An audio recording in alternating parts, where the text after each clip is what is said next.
Good day guys, kembali lagi di Kentang Tech Channel, dan setelah di video sebelumnya kita sudah share ke kalian cara bikin smartphone Android kalian jadi device layaknya PC gaming tapi tanpa menggunakan PC. Kali ini kita mau share juga gimana caranya agar keseluruhan aktivitas kita di HP Android yang kita punya bisa tampil di laptop atau PC yang kita punyai dengan nyaris tanpa delay sama sekali. Hal ini bakal bermanfaat buat kalian yang pengen bikin konten tutorial, konten gaming, maupun juga untuk live streaming di semua platform terkini.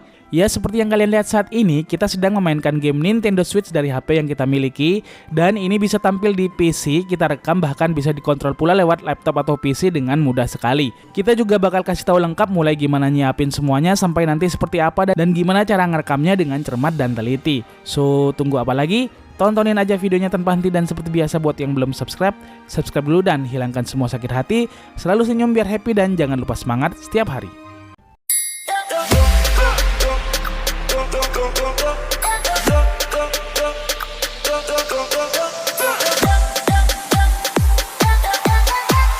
Jadi di sini langsung aja kita mulai gimana cara dan apa aja persiapannya. Jadi selain kita harus punya laptop atau PC, kita juga harus punya kabel USB extension sesuai dengan tipe HP yang kita punya. Pakai jenis kabel apa aja sebenarnya bisa, tapi semakin bagus kabelnya semakin baik. Hal ini nanti bakal ngaruhnya kalau digunakan dalam waktu yang lama. Kabel yang bagus itu dia lebih stabil untuk membantu agar proses mirroring tetap lancar hingga selesai. Terus selanjutnya kita butuh file-file dan aplikasi pendukungnya. Di sini saya udah kasih satu buah link di deskripsi video ini, dan di sana filenya sudah lengkap saya kasih tanpa kalian harus cari-cari sendiri lagi. Kalian bisa download aja filenya sebesar 247 MB. Setelah di-download kalian bisa ekstrak aja. Setelah diekstrak, kalian bisa taruh hasil ekstraknya tadi di mana aja. Di sini saya contohin taruh di desktop aja biar gampang kalau mau pakainya. Kemudian kita buka aja folder GUI strpy-nya hasil ekstraknya tadi. Kemudian di dalamnya kita lihat ada 6 buah file dan folder yang siap kita pakai. Langkah selanjutnya kita install terlebih dahulu VLC media player-nya. Kalau PC atau laptop kalian udah ada VLC-nya, skip aja proses ini. Tapi yang belum, kalian bisa install terlebih dahulu.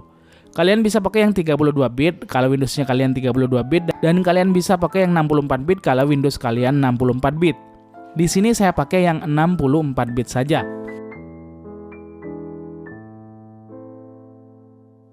Nah, pada proses instalasi ini ada yang perlu diperhatikan. Pastikan kalian menginstal VLC media player-nya di C Program Files, jangan di folder yang lain.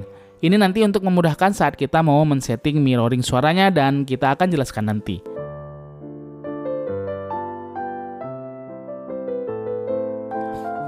Setelah VLC media player-nya selesai, kalian bisa install pula OBS Studio-nya. Kalau di PC atau laptop kalian nggak ada OBS Studio-nya. Tapi bila sudah, kalian bisa skip aja prosesnya. Di sini saya udah install OBS Studio di PC saya, dan kalau OBS Studio-nya sudah keinstall, kita minimize aja terlebih dahulu. Langkah selanjutnya kita aktifin terlebih dahulu USB debugging di HP Android kita. Tentunya sebagian dari kalian udah pasti bisa ya kan? Tapi buat yang belum tahu, caranya kalian bisa masuk dulu ke setting dari HP kalian, kemudian cari about phone. Kemudian scroll ke bawah hingga ketemu build number, dan ketuk beberapa kali hingga ada notifikasi developer mode kalian aktif. Untuk beberapa tipe HP lain, kalian bisa lakukan cara serupa, atau kalian bisa cari cara mengaktifkan developer modenya di Google berdasarkan tipe HP yang kalian pakai. Nah, bila developer mode sudah aktif, sekarang kalian bisa kembali ke menu setting di HP-nya, terus ketikkan aja di search USB debug. Nanti akan muncul USB debugging dan pilih saja, lantas aktifkan opsi tersebut.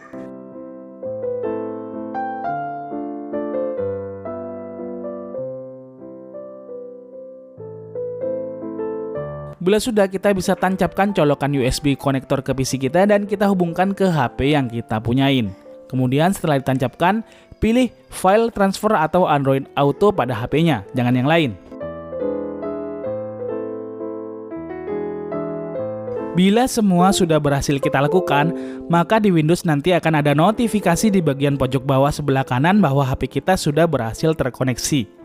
Nah, bila HP sudah terkoneksi dengan sempurna, sekarang kita kembali ke folder GUI strpy-nya yang sudah kita download tadi. Lantas kita buka file GUI strcpy.exe-nya. Saat terbuka pertama kali, akan ada notifikasi strcpy server not be found.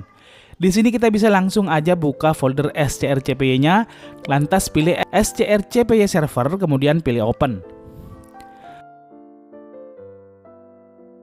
Kemudian akan ada notif ADB could not be found. Di sini kita pilih aja file adb.exe kemudian tekan open. Kemudian ada notifikasi lagi strcpy could not be found. Di sini kita pilih aja strcpy.exe kemudian klik open. Bila sudah semua, kita tunggu sebentar, nanti aplikasi GUI strcpy-nya bakal muncul di layar. Jadi, GUI strcpy ini sebenarnya adalah tool untuk mensupport aplikasi strcpy itu sendiri. Buat yang belum tahu aja, strcpy itu adalah aplikasi open source free untuk memirrorir HP Android kita ke laptop atau PC. Nah, GUI strcpy ini adalah tool yang membuat penggunaan strcpy menjadi lebih mudah dan lebih optimal lagi. Karena dia punya beberapa menu tambahan yang menjadikan kita bisa mengoperasikan dan men-setting strcpy menjadi lebih mudah daripada kita hanya pakai strcpy secara default aja yang untuk settingnya itu harus dengan cara merubah-rubah notepad lewat CMD dan sebagainya. Di sini bisa kalian lihat, GUI strcpy punya banyak sekali opsi seperti bottom panel, side panel, swipe panel, full screen, show touch, dan sebagainya. Kemudian kita bisa dengan mudah merubah bitrate dari video mirroring yang kita jalankan. Bitrate ini berguna agar kita bisa memilih pada besar bitrate berapa mirroring di HP kita menjadi sangat lancar atau minim delay. Nah, kalau kita nggak pakai GUI strcpy ini, kita perlu merubah setting-setting ini semua dengan menggunakan CMD atau command prompt. Sedangkan dengan GUI strcpy ini, semua menjadi jauh lebih mudah dan lebih singkat lagi. Di sini kita juga bisa menggunakan koneksi wireless dengan setting yang sangat mudah dengan GUI strcpy ini. Tapi kali ini kita akan pakai kabel aja agar benar-benar minim delay atau kerasa tanpa delay sama sekali. Untuk menjalankan mirroring HP kita ke Windows-nya, di sini kita tinggal tekan aja Start strcpy dan ya, layar di HP kita muncul di Windows-nya dengan mudah. Ini bisa kita geser-geser posisinya dan kita bisa juga mengontrol HP kita dengan menggunakan mouse dan keyboard juga di sini. Kita juga bisa masuk ke mode full screen dengan hanya mengklik pilihan full screen pada GUI strcpy-nya. Nah, sekarang kita tes buka YouTube aja kali ya.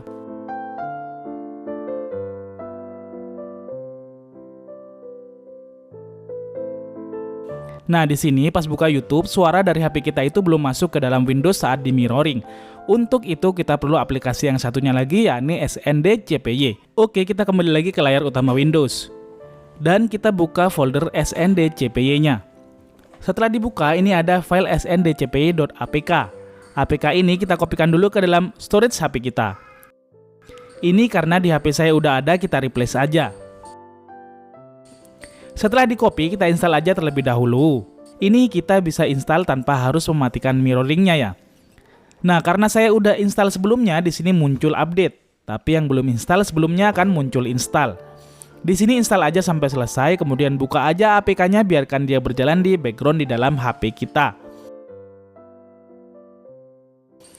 Nah, bila sudah terinstall di HP kita, selanjutnya kita tinggal jalankan aja sndcpy.bat-nya.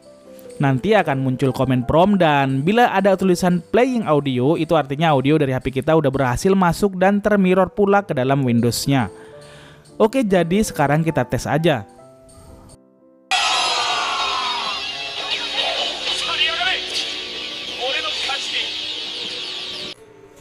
Ya, jadi di sini suara dari HP-nya beneran udah masuk juga ke dalam Windows-nya.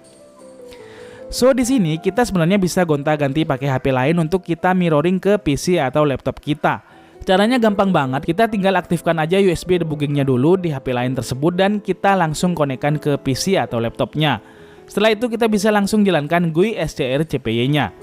Di sini kita coba konekkan pakai HP lain. Nah, HP yang terkonek itu nanti akan muncul listnya di GUI strcpy-nya seperti yang kalian lihat ini. Jadinya nggak perlu setting ulang lagi dari awal. Gampang banget kan? Nah, sekarang gimana caranya kita bisa rekam video ini untuk konten atau untuk live streaming? Sebenarnya ada banyak banget caranya. Cuma cara yang paling mudah menurut saya ya pakai OBS Studio. Sekarang kita jalankan dulu game atau aplikasi yang mau kita buka di HP-nya. Contoh di sini saya pakai Skyline Nintendo Switch Emulator. Kemudian sekarang kita buka aja dulu OBS Studio-nya. Terus pilih tanda plus pada source dan pilih Windows Capture.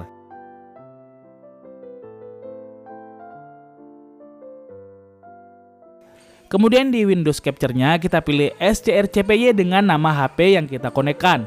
Setelah itu klik OK.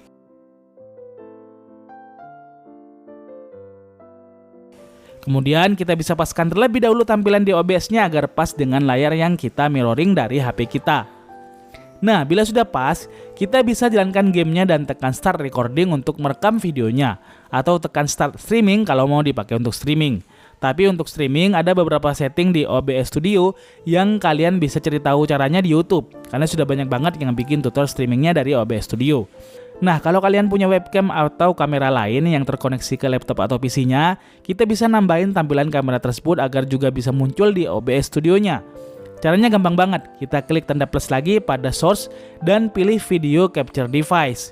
Kemudian di video capture device kita pilih kamera yang sudah terkonek ke PC atau laptopnya, lantas klik OK.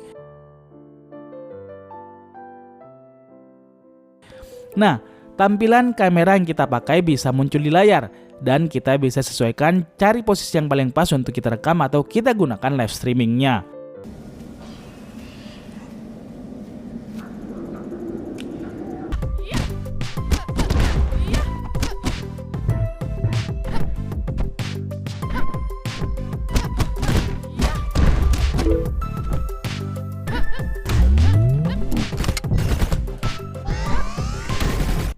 Gimana? Keren dan gampang banget kan caranya? Hehe. Jadi itu aja mungkin untuk video tutorial kita kali ini. Semoga bermanfaat dan kalian suka. Terima kasih udah nontonin video ini sampai habis. See you in the next video. Adios dan jangan lupa semangat setiap hari.